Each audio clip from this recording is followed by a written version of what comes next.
इस सम्मानित मंच पर मौजूद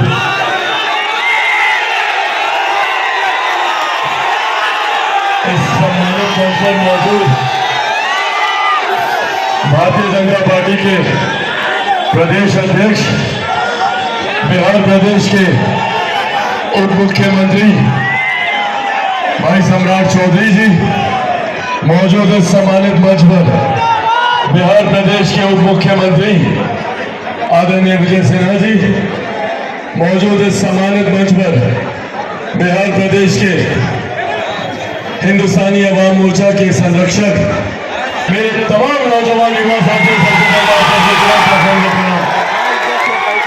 साथियों, आज आप लोगों के बीच एक 3 चरण का मतदान हो चुका है और इस 3 चरण के मतदान के बाद एक बात स्पष्ट है, एक बात तय है कि 4 तारीख को जब ईवीएम मशीन खुलेगी तो हमारे मौजूदा प्रधानमंत्री आदरणीय नरेंद्र मोदी जी तीसरी बार देश के प्रधानमंत्री बनने जा रहे हैं, इसमें कोई संदेह नहीं है। पर साथियों, तीसरी बार देश के प्रधानमंत्री बने तो ऐसे में आपके प्रतिनिधि, आपके सांसद एक ऐसे व्यक्ति होने चाहिए जो प्रधानमंत्री जी के बगल में बैठकर आप लोगों की समस्या का समाधान करने का काम करे, आप लोगों के विकास के लिए काम करने का काम करे। साथियों, आज यहाँ पर चंद्रेश्वर प्रसाद चंद्रवंशी जी के लिए हम सब आज उनके लिए आग्रह करने आप लोगों के समक्ष आए, क्योंकि आज जब आप लोग चंद्रेश्वर प्रसाद चंद्रवंशी जी को जब आप लोग जिताने का काम करेंगे तो ये जीत सिर्फ चंद्रेश्वर जी की नहीं होगी, ये जीत हमारे प्रधानमंत्री आदरणीय नरेंद्र मोदी जी की होगी, उनको प्रधानमंत्री बनाने की होगी। और साथियों, हमारे प्रधानमंत्री जी का तीसरी बार देश का प्रधानमंत्री बनना जरूरी है। आज से 1 दशक पहले हम में से कोई नहीं जानता था कि भारत की अर्थव्यवस्था कौन से पायदान पर है। पहली बार देश में कोई ऐसे प्रधानमंत्री आए जिन्होंने भारत की अर्थव्यवस्था को दुनिया की 5वीं सबसे बड़ी अर्थव्यवस्था बनाने का काम किया। जब अर्थव्यवस्था मजबूत होती है तो हर राज्य का राजस्व बढ़ता है, जब राज्य का राजस्व बढ़ता है तो हम लोग के क्षेत्र का आर्थिक विकास होता है, हर गरीब व्यक्ति के हाथ में ज्यादा कमाई आती है, प्रति व्यक्ति आय में इजाफा होता है और इसी का परिणाम है कि आज देश में 25 करोड़ से ज्यादा लोग गरीबी रेखा से बाहर निकलकर मुख्य धारा के साथ जुड़ने का काम किए हैं। ये देश हमारे प्रधानमंत्री आदरणीय नरेंद्र मोदी जी की है। जब पहली बार देश में एक प्रधानमंत्री ने महिलाओं के सम्मान की चिंता कर उनके लिए शौचालय बनाया, उनके लिए उज्ज्वला योजना देने का काम किया।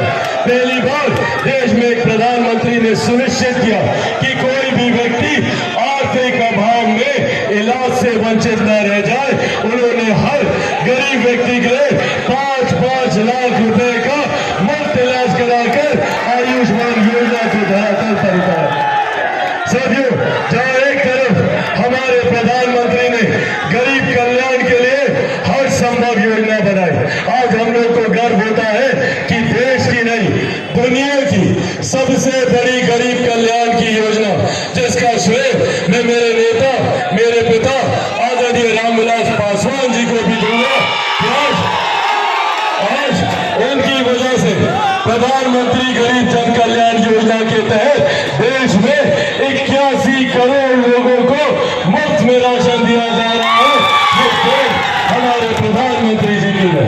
साथियों, उनकी सरकार, हमारे मुख्यमंत्री आदरणीय नीतीश कुमार जी हर संभव प्रयास कर रहे हैं, गरीबों को मुख्य धारा से बड़ी बड़ी बातें करेंगे, पर हकीकत है कि ये लोग आप लोगों से आपकी संपत्ति, आपकी अर्जित की हुई जमीन, आपकी जायदाद छीनने का ये लोग नीति तैयार कर रहे हैं। याद रखिएगा, ये वही लोग हैं जो लाठी में तेल पिलाकर अत्याचार करने का काम करते हैं।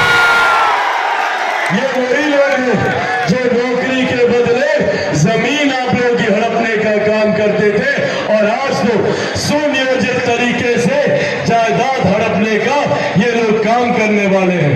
एक इनहेरिटेंस टैक्स जिसके बारे में आप लोगों ने सुना होगा, विरासत पे टैक्स लगाने का प्रावधान कांग्रेस और राजद के तमाम घटक दल मिलकर करने का प्रयास कर रहे हैं। क्या है ये विरासत टैक्स? आप लोगों की जितनी जमीन है, जो भी जायदाद है, जो भी गरीब किसान की छोटी जमीन हो, गरीब मजदूर की संपत्ति हो या चाची आप लोग का गहना जेवर जो भी है, अगर ये कांग्रेस की सरकार, राजद की सरकार, इनके गठबंधन के दल अगर सत्ता में आते हैं तो उस पर 55% उस पर टैक्स लगाने का ये लोग काम करने जा रहे हैं। जो भी आप लोग की संपत्ति होगी उसका 55% हिस्सा ये लोग अपने खजाने में कैसे जोड़े उसकी विधिवत व्यवस्था ये लोग तैयार करने जा रहे हैं। इसीलिए साथियों, आज ये आग्रह करने आप लोग के बीच आए हैं कि एक ऐसे नेता है जो गरीबों को मुख्य धारा के साथ जोड़ने का काम करते हैं। दूसरी तरफ ये लोग हैं जो आपकी संपत्ति लूटने की तैयारी कर रहे हैं और ये बात छुपी रहे तो ये लोग झूठ बोलने का भी काम करते हैं। राहुल गांधी हो, प्रदेश के राजद के नेता हो, ये लोग झूठ फैलाने का काम करते हैं। कभी बोलेंगे संविधान खत्म हो जाएगा, कभी बोलेंगे आरक्षण समाप्त हो जाएगा, कभी बोलेंगे लोकतंत्र की हत्या कर दी जाएगी। ये लोग लोकतंत्र की चिंता करेंगे जिन लोगों ने सन 75 में आपातकाल लगाकर सही मायनों में लोकतंत्र की हत्या करने का काम किया। आज ये लोग लोकतंत्र के संरक्षक बन गए।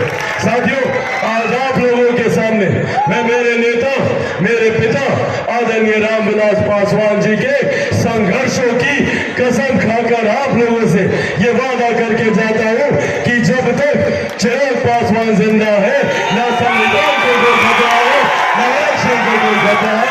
ये वादा आप लोगों से करके जाता हूं। पर हाँ, खतरा है तो हर उस गरीब कल्याण की योजना पर जिसको ये लोग बंद करना चाहते हैं। जिन जिन लोगों को 5 किलो अनाज मिलता है, किन किन को मिलता है हाथ उठाकर बताइए। मिलता है ना अनाज? अगर ये लोग जीत कर आए तो ये अनाज देगा। घर पर जो 5-5 किलो सबको मिलता है ना, सब मिलना बंद होगा।